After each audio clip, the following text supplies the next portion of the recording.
thank you for meeting with us, Erica. Just as with part of the team here with Tyron and Wade and before Kirsty, I know you explained the story to us, but we just wanted to just elaborate on why we are doing what we're doing to help. Could you give us just a little bit of a history about Bobbi Bear? Yes, Bobbi Bear has been going for almost 20 years now. Jackie Bradenfield started it many, many years ago because at the time she saw there was a need for children that have been raped. There was actually no organisation. If a child is raped, to go to for counselling or getting help for court or the medicals or anything.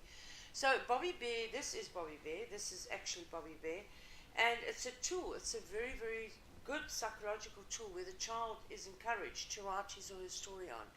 So it prevents secondary abuse. A child doesn't have to stand in front of a policeman or a medical doctor and say, he touched me here, he touched me there. They get to tell their story on the bed. Sure. And very successfully, very, very successfully.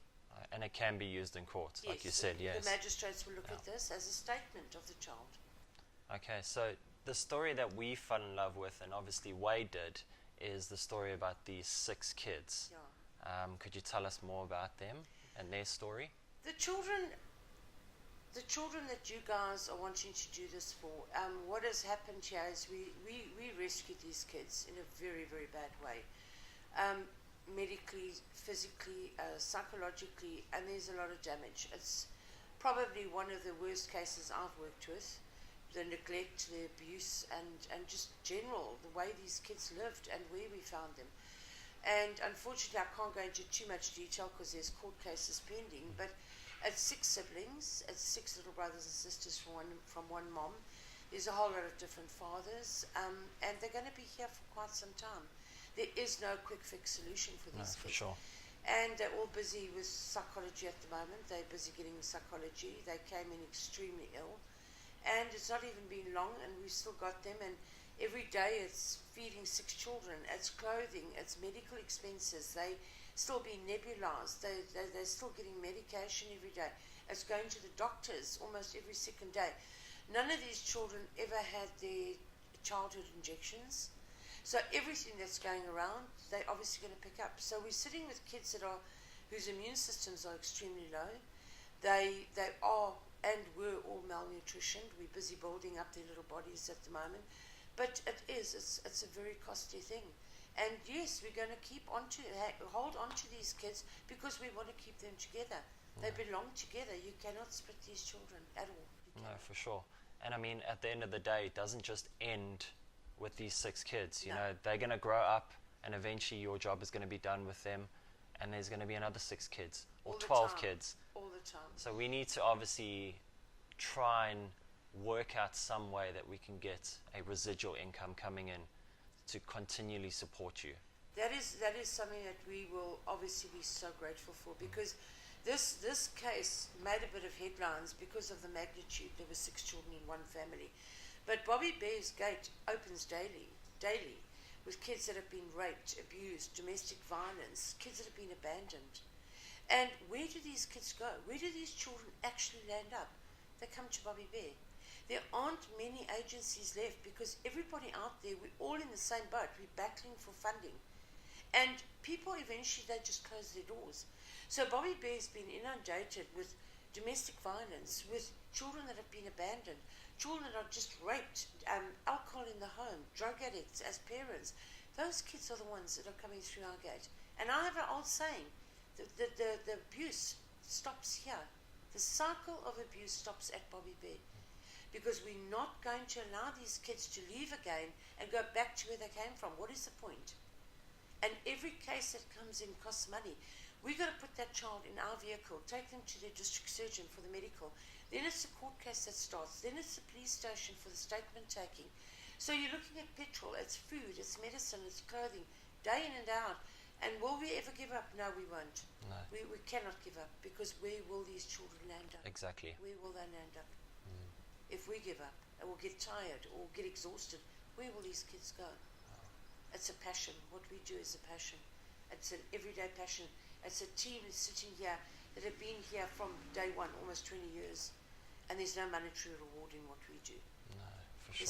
We do it for the love of making a difference to a child, keeping a child alive, making sure that child lives and has a future, gets some healing, and that cycle breaks at some stage. Well, I really hope that Wade and his team can honestly, we set a target, a goal, but, just listening to the story and everyone else going to hear your story, I hope we can actually overachieve on that goal. To be honest, that's the target. I mean, right now, listening to your story and how much that needs to be done, you almost feel like that 100,000 target is just not enough. It's like, it's just plugging a hole. But it's a great help. But, really it's a start. And to guys. get your story out there and to get more people listening to it and just really seeing that you're not doing this because someone has to do it. You do it because you actually want to do it. No. Like you said, it's a passion of yours. It's an absolute passion. No, you're not. None of us do this because we have to. Yeah. I come from corporate. I can go back to corporate tomorrow. This is a passion. This is making a difference where you see a half-dead child, and a couple of weeks or months later, that child is now laughing, giving you a hug, and just saying thank you. Thank you for caring. Thank you for loving me. And thank you for believing me. When I was raped, nobody else believed me. But Bobbi Bear believed me. You believed me. And I was going to commit suicide. I was going to jump in front of a train. But after telling you and you did something, I'm now alive. I'm going to my matric farewell. Or I'm getting engaged. I never took my life that night because somebody cared and somebody believed in me. Wow. So we are extremely grateful to you guys for going on these bicycles, and I'm not sure how you're going to do it, but please know from the bottom of my heart and the team and the children, we are so grateful to you guys. We are eternally grateful, and whatever is raised will go such a long way in helping feed these kids, get them the medical they need, maybe there's more psychology. They all are deeply, deeply traumatized. And no, you can't leave it. They need help. They need to get the psychology that they have, and the medicine on a daily basis. You're sitting here with children that are socially so traumatized that they literally are scared. They're scared of the dark. They're scared of people. They hide under chairs. They're not sure if someone's coming to take them back to where they come from. So you've got social anxiety. You've got children that have got to learn to eat again, because for most of their lives they lived on brown bread.